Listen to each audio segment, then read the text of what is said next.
বিসমিল্লাহ রহমানির রহিম। প্রিয় এলাকাবাসী ও প্রিয় দেশবাসী এবং বিদেশে অবস্থানরত প্রিয় ভাই বোনেরা, আসসালামু আলাইকুম। সম্মানিত প্রিয় দেশবাসী, আপনারা দেখতেই পাচ্ছেন যে আমি এখন রয়েছি পাবনা জেলার ঐতিহ্যবাহী কাশীনাথপুর তিলহাটে। আপনারা জানেন যে কাশীনাথপুরের আশেপাশের মানুষের আয়ের প্রধান উৎস হলো কৃষি, অর্থাৎ কৃষি স্বনির্ভরশীল এলাকাটিতে কৃষকেরা মাঠে বিভিন্ন ধরনের ফসল ফলিয়ে আর সেই সকল অর্থকরী ফসলগুলো হাটে এসে বিক্রি করেন এবং তাদের জীবন জীবিকা নির্বাহ করেন।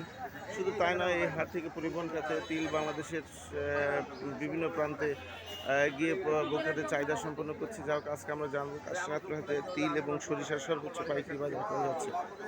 আসসালামু আলাইকুম ভাই।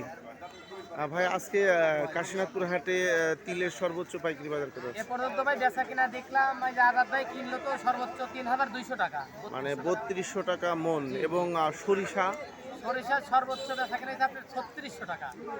সরিষা সর্বোচ্চ বেচা কেনা হয়েছে ৩৬০০ টাকা মন।